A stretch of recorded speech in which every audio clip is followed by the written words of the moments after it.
This is The Naked Life with Roxanne Noor.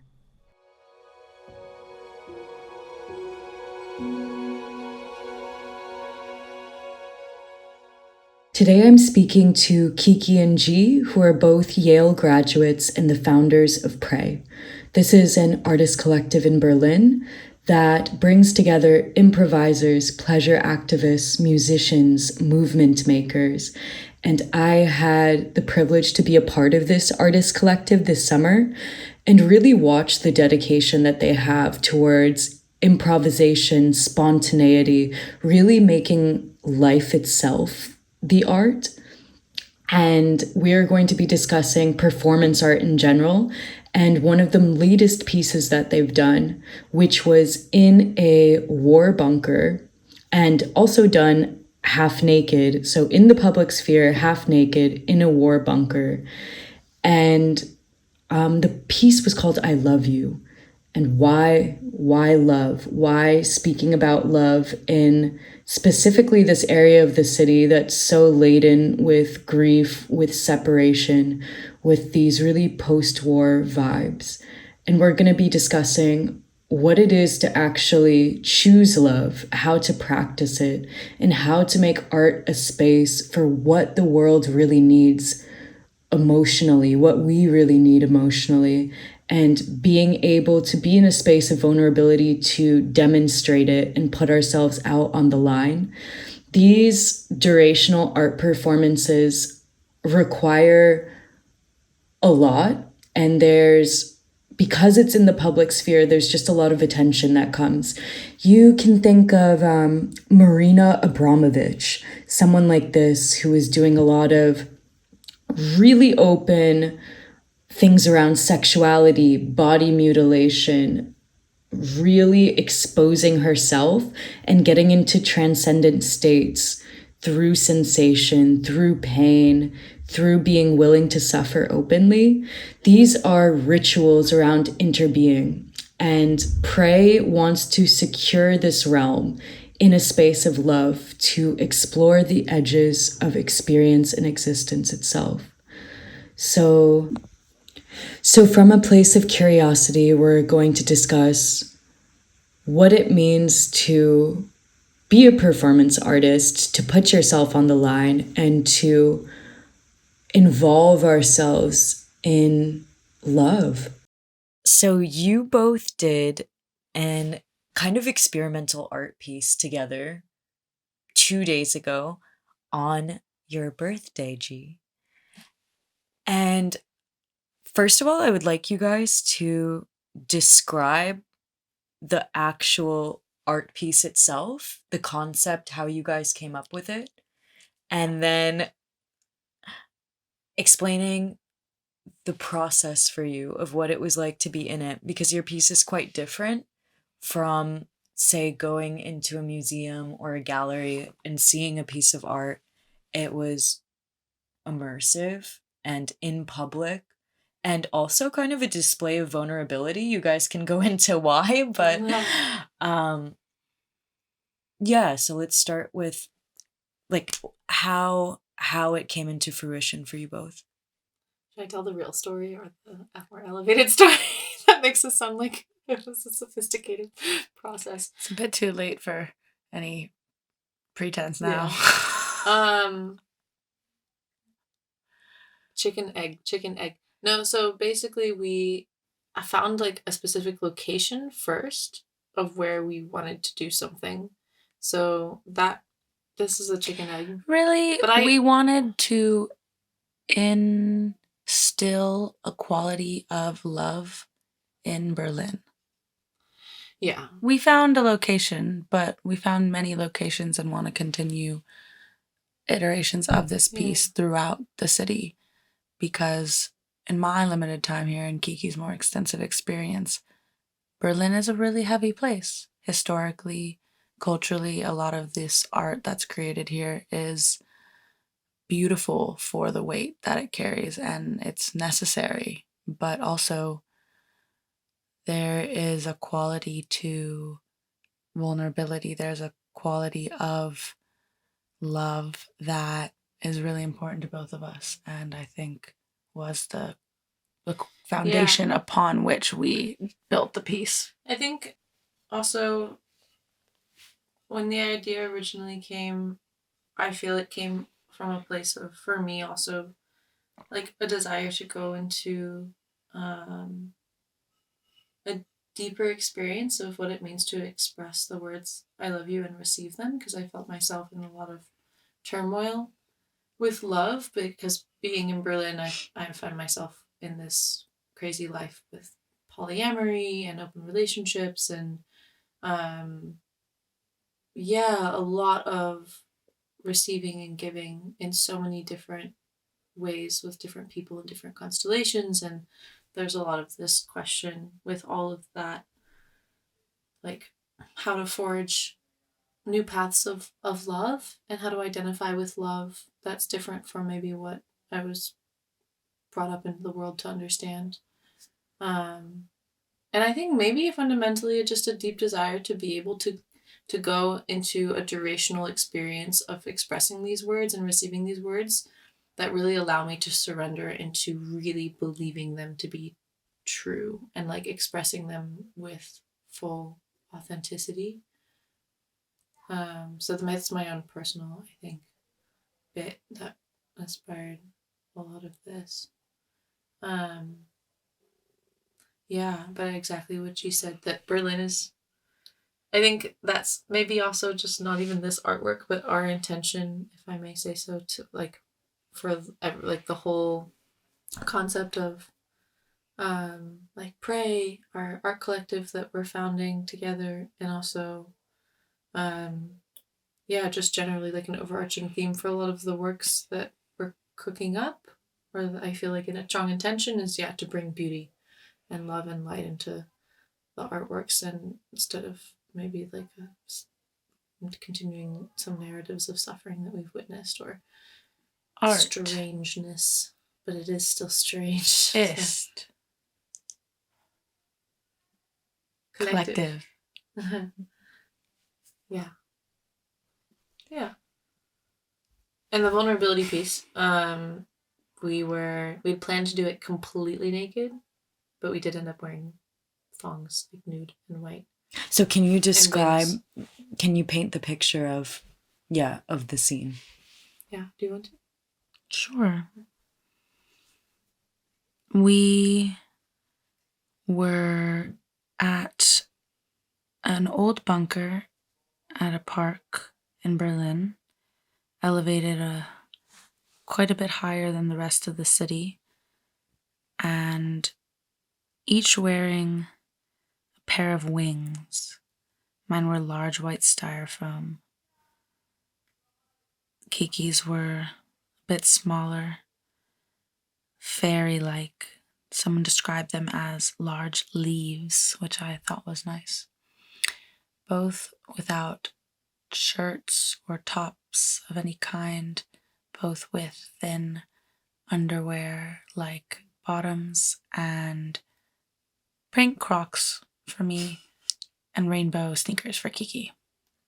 We each carried a megaphone and positioned ourselves throughout the park and bunker, yelling or whispering through the megaphone, "Hey, I love you." That was an accurate description.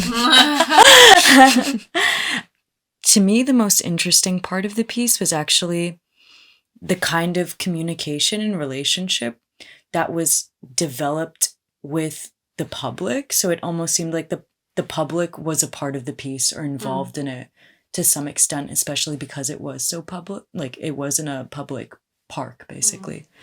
And to me, that was a lot of the beauty in it, was seeing the variety of different people's responses, which showed them the way in which they relate to love, to this openness of standing there kind of naked. And also witnessing you both, what I noticed was just the repetition that you guys had. it had an effect of either like mantra, like kind of, I was meditating at one part and feeling like, yeah, this is like a mantra. And then there were other parts that I noticed I almost, similar to a couple other people, felt this irritation actually. And I think it said a lot about language itself. Like when you're repeating the same thing over and over, how it can kind of numb or deaden things. And I think we see this a lot in the information age when we're given the same thing over and over. There's like a lack of response, basically. There was a point where you both were on either side of me, and when I was in the middle, there was a space where maybe for 3 or 4 minutes there was actually silence. And then G whispered, "I love you." And just the tonality was so different than before, because before it was screaming and kind of like chaos, like, I love you, but feeling this kind of silliness, or that it doesn't hold any weight. But the silence and the pause and then like the whispering, for me, the cadence and the tonality and the way in which the words were expressed was either making the statement futile or making the statement actually something like deep and something that was more reverential in feeling. And so this was also interesting for me, is thinking about it as just concept of language itself and the way in which we use and craft words, and such simple words like I love you, and the way in which we relate to that statement. Yeah. I felt throughout my experience, I was experimenting a lot with various different ways of expressing the words. At one point it got really weird, and I was just like, I love you, I love you, I love you, I love you, I love you, I love you, I love you, and then just like making freaky noises like, I love you, and just like really going into this, I guess it's and then Jill, you speak about this, but this sense of, it's basically nonverbal, except you're saying I love you. And so then there was this sense of like, okay, well, what can I do with this? And we could also record on the microphone. And at one point I recorded I love you without much pause. And so then I clicked play, and it was just going, I love you, I love you, I love you, I love you. And I was walking in a really small circle, allowing it to play and turning the volume up and then back down. And it totally pissed someone off. Someone came over and was just like, what the fuck are you doing? This is so annoying. Like, turn that shit off. Like, you can wander around and do whatever you want. But it really provoked someone just because it sounded like noise. There was nothing in the words at all. And that was in, like you noted, extreme contrast to moments where there was a lot of silence, or where we were really far away from each other, and I felt like I was calling out, like, I love you, like, are you there, or I'm here, like, in a way that was really like, I want to be connected to you. And so it really goes to show that it comes from, like, what are you actually saying? There's so many other phrases that can be wrapped around, like, the meaning of what's being said, that can all be packed into just a few words, to the extent of, like, feeling, expressing dedication and joy and heartbreak and heartfulness and all of these, like, the extremes of the human emotional spectrum, in a way that's like, carries some weight. And it was really fascinating to witness how different people responded to all the different levels. Some people then were like yelling I love you from the platform up high to their friends, or some people were saying it in a way that was just like kind of mocking back at me. And there was a guy below who I think was giving tours to people for the bunker. They were all wearing helmets, and he was like, and today there's the 2 angels saying I love you. And it was like it was a part of the atmosphere itself. And I think that's what made it interesting, is like this relationship between the environment and the art. And I feel the same way actually whenever I'm in New York. And I see a busker who so looks like they're meant to be in the space. Like they are just an ornament of the space. And the image is like of one specific guy, Robert Leslie, is still ingrained in my mind just because of the way he was in such a symbiosis with the environment. And same with like when I see really beautiful street art or graffiti or green walls or whatever it is like, wow, this is really working with the land given, the concrete given, whatever's available. And in a way, it's like beautiful because it's kind of more, it's like less curated. I think sometimes there's a sterility to going into a museum and everything is like very, you're not supposed to touch or interact and you're supposed to be quiet and you feel separate. And you feel more separate. And so I'd say what you guys did was way more immersive and experimental. Yeah. And there, I also want to add with like the context that it's a war bunker, so that's obviously really interesting in the history of Berlin and the suffering in the city is really very. There's a lot that you could say about that. Yeah, and there was something I felt really special about being really up high above the city and starting there, and then expressing I love you to G, but then also just to the city.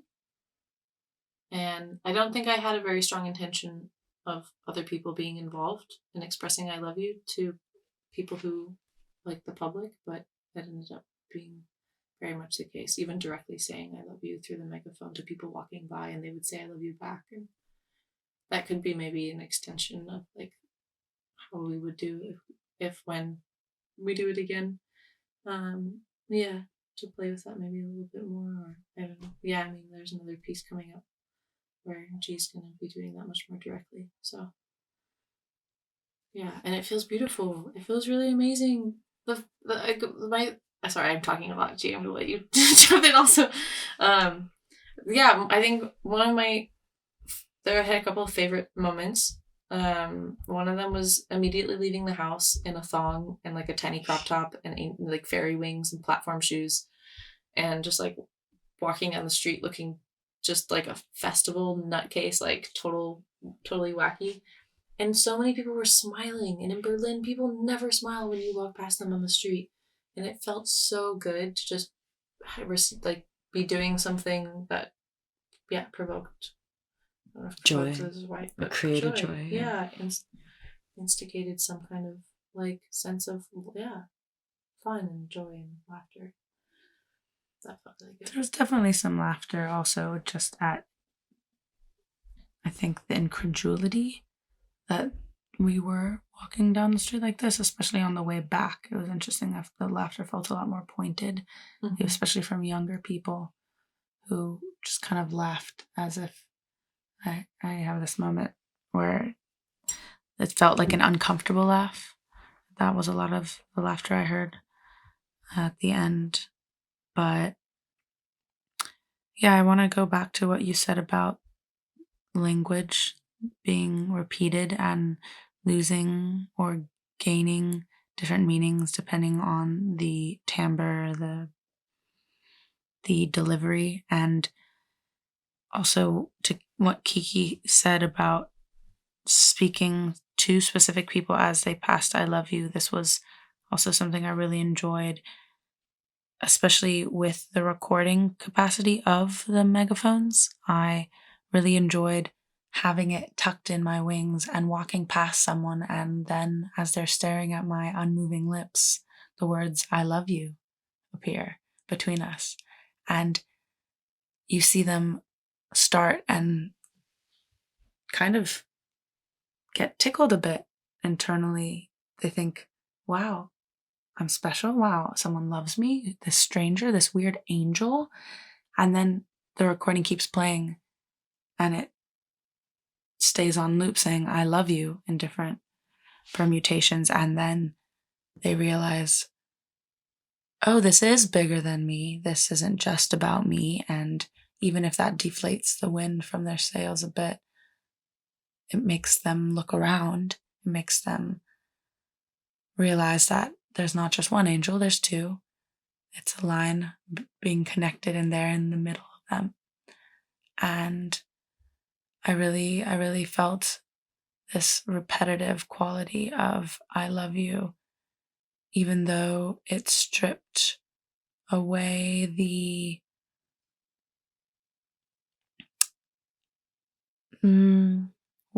we do tend to use sparingly things that we revere. Don't say God's name in vain.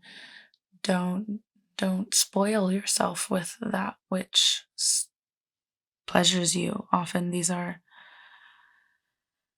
and words of advice, I think, even and unexplicitly we're told throughout our whole lives, but to really lean into the decadence of just, I mean, you said it was my birthday all day long. The theme was we love us. I just wanted to shower everyone with love, including myself, and really focus on the quality of some moments when I really tried to say, I love you, and mean it. Yeah. I think to add to that, thank you, G. So well said. And I think even in the moments where there wasn't a long pause, where I was repeating, I love you, it was beautiful to witness how since the sincerity was wavering and why, what is the insecurity? And I would notice the sincerity come in and be like, well, I do. And then it would waver and be like, there was the question would come up sometimes, like, do you love me? And so I think to G's point, it is possible to say I love you every time with the full embodiment of what love is and can be. And that was really kind of the experiment without forcing it, but just to witness where it fades in and out. And I think in a perfect world we would all feel the full abundance of love and live through that and express it fully to everyone around us all the time, like that. But there's so much about being a human that is that challenges that. So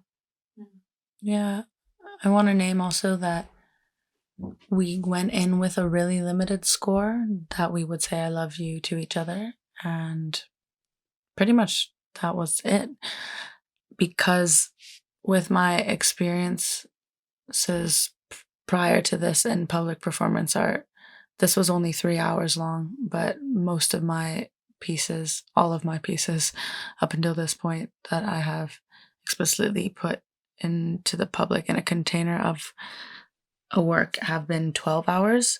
And so I am aware that there's going to be a range of experiences and also a range of moments that you can't plan for, you can't expect. And so I really just wanted to make that clear also before we began, that I don't know what's going to happen. Maybe it doesn't work out. Maybe the police show up, which they did at the very end. But not for us. But not for us. That was so wild. Yeah.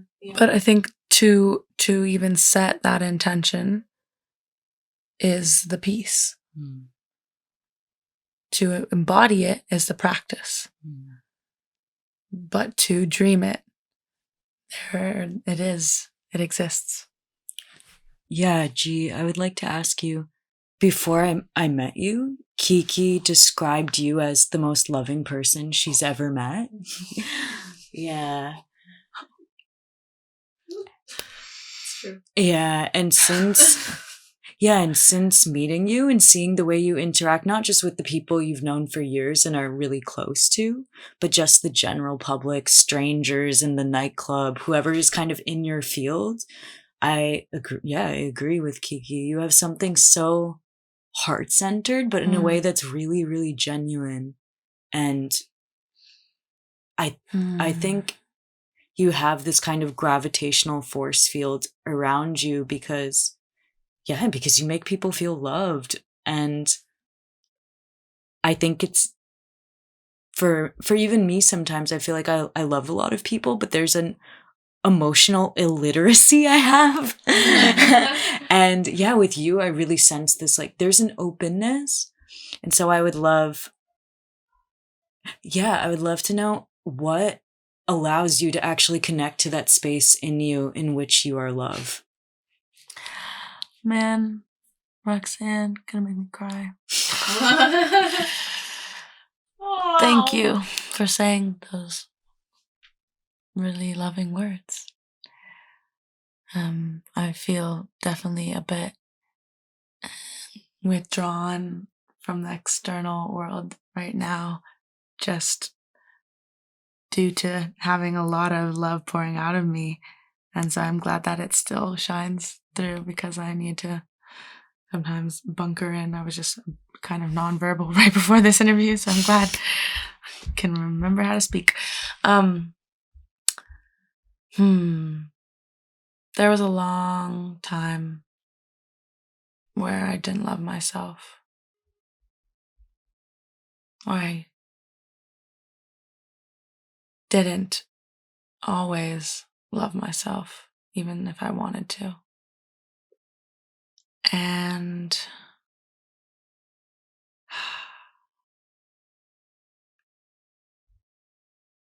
I do now, through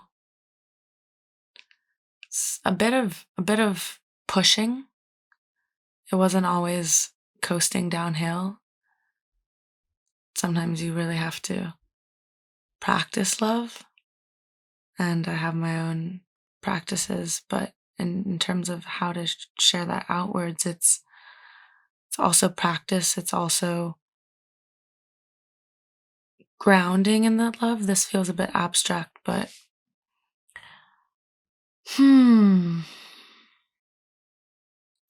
I do love everyone. If you're listening to this, I love you. I love love. I love existence.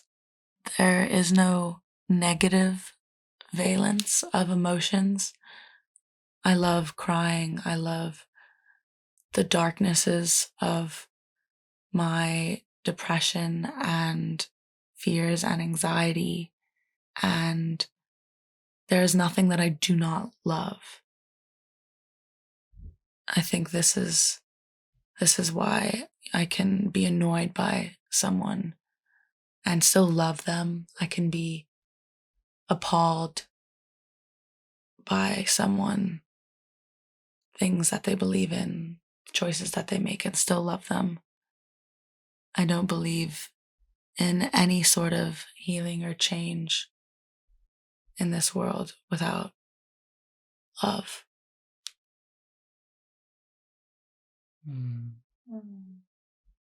It's beautiful. There was a school of thought I wanted to create. I was thinking about just like meaning of life philosophy in general. And I was thinking, why is, there's existentialism, absurdism, nihilism, whatever. Why is there not loveism? Because I feel like the only reason we haven't blown each other to complete bits as humans is the fact that there is something so fundamental to the human experience about loving each other. And the moment that ceases, and the moment that separation reigns, is when everything starts to crumble. And it's so, it's just so obvious. Loveism. I want to just name, I think that's mutual aid. I don't think it's a philosophy, but I think it is a way of life that people are supporting each other. And this is what organizing is about. It looked like you were about to say something, but I want to just also point to another reference that's recently, I'm not done reading it, but I Hope We Choose Love by Kai Cheng Tom. And it's a bit of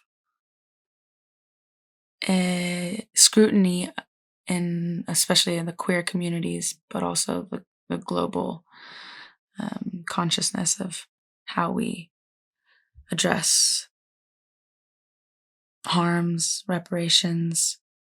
What are we left with? What choices can we make? And yeah, I want anyone listening is enjoying this kind of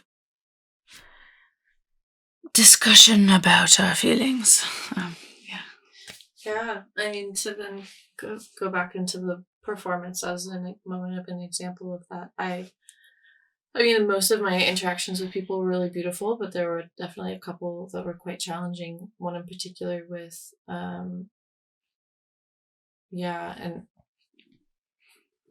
someone, who, I don't know, what can I say that sounds like politically appropriate?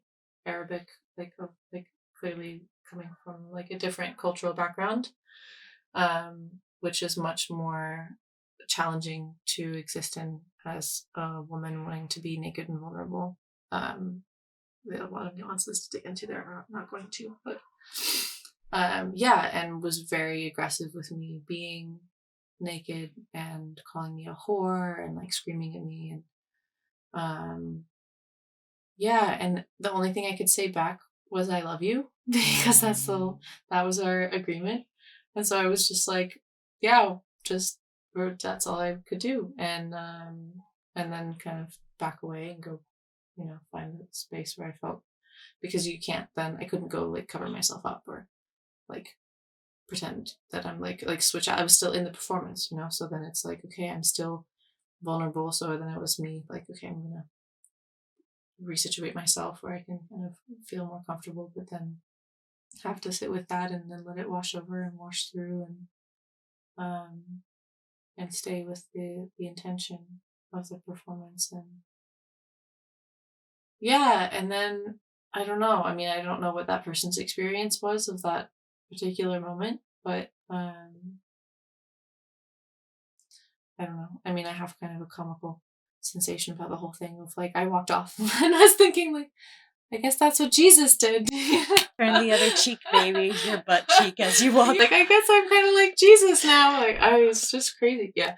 But, I feel like Tolstoy talks about this a lot, actually. I would say one of his main themes in general is actually kindness, and kindness. There was a definition I read, a quote he had, and I'm going to paraphrase it, but he basically said that kindness is the dissipation of all evil. So obviously when you're in a heated situation of someone calling you a whore or trying to belittle you publicly or whatever it is, the only way to de-escalate anything is actually to be kind, even if you want to do the exact opposite. And what you said about before love actually being a practice, it's not naturally arising all the time, especially in the most difficult situations. It literally is a recentering practice of coming back. And for me, love is composed of many things, but a huge part of love for me is honestly just compassion, is the fact that that person calling me a whore or slut has been through things that I can't even fathom, that would give them such a narrow ideology of life. And it is our ideologies that separate us. So the less attached I can be to the fact that I'm right and they're wrong or whatever it is that bridge to love. And absolutely well said. Yeah, and it's like it's really like how you said, it's like it's pushing sometimes. Yeah, I'd love to just also name that I don't think that people who were uncomfortable with us being there mostly naked were necessarily have a narrow ideology, and we have an expanded ideology, or even different. I think anyone could have had a day where they felt I guess triggered by our presence for some reason or another. I think that I am wary of there are choices we can make, and no one has to stay in a place where they don't want to be. In terms of a public park, no one needs to be surrounded. Ideology. That also is a larger conversation that I don't necessarily want to get into, but I mean that in that I do want to note that it is a fine line of trying to be respectful and to be kind when you know that those your actions in what you intend to be that direction might not be perceived in that as such. Yeah. So I just want to name that as a dilemma that kindness can even be part of. I just want to say that what I intend as kindness might not be received as such as well. So there is a level of awareness of the surroundings and how you will be received, and we went in prepared to accept the consequences of our form of infusing the space with love. Not everyone's form, and we accept that and we love that. Yeah, and just to name that, I don't think what we were doing was a political artwork. It was really just an experimental art piece for our sakes. I mean, I didn't have political intentions going in, but the hair did stand up on the back of my neck now with like, with the whole, I don't know. But I agree with you. I do also think that to be in a female body, bearing yourself to the world in public these days is political inherently as well. So although the intention of the piece was not to make some statement, it was to experience and to express, the undercurrent does carry political nuance. So yeah, of course. It's all everything. And with people having but I think with my experience with this guy, it wasn't a good day, bad day situation. It was a very strong cultural difference. Yeah, I wasn't speaking to the specific situation. I'm just saying in general, I wanted to name that there's awareness of these dynamics. Right. I didn't. Yeah. And it's also just interesting the times that we live in where so much is just almost naturally polarizing. Mm-hmm. So like you said, just occupying a female body in general and taking up space, but then doing that nude, inherently it becomes political. You having armpit hair, I've grown out my armpit hair too, and somehow that becomes political. Like all the individual choices we make are kind of an expression of what we believe, and they're perceived in the way in which the other person sees it. So maybe I guess political isn't the right term, because it's true that everything is. I mean, the personal is political, but that there wasn't like a sort of anarchistic energy driving the work is maybe what I was thinking. Always anarchistic energy. No, I hear you. Yeah, sorry. I don't know how to. I'm not phrasing any of this correctly, but maybe you get what I mean. It's also an interesting question. Like, for example, just to clarify, this experience with this man, it wasn't that we were arriving to provoke people into controversy. Yes, of course. Maybe what I was trying to that's exactly what I meant. Yeah, Thank you. That was not. It was never our intention to be disrespectful for the purpose of a message. Yeah. But simply to receive people's experiences as they arose. Thank you. Sorry, I'm making unnecessary. I spent 8 hours in the sauna today. So. There's also this question in art of why create in general? Would you say when you guys make a piece, and you've done a few of these public performance, experimental type stuff, do you start off making something for yourself? Is it just something in you that needs to be expressed, or is there a concept of the other when you are curating an idea? What is the process for you in making a piece in which you want to actually give to the world and not keep for yourself? You've touched upon it. It's I have to do it for myself. There's no other way I can do something if I'm not doing it for myself. So really, what I love about the so-called field of performance art is that it's living as you wish, and you get to call it art. My life is my art. How do I want to live? And then I get to explore ways in which I have not yet lived. Yeah, I think I felt this very much, that the life that we live within this home that we're sharing is quite radical, as far as like the open sexuality and the polyamory and the discussions that we're having about like what kind of life do we want to create and live and shape, and very much about like collective and sharing, and it comes with its challenges, but it's really like part of wanting, I think, at least for me, like a deeper intention of wanting to like decide what kind of life and world we want to create. And this felt to me like a very strong step into taking what we're doing here into the world.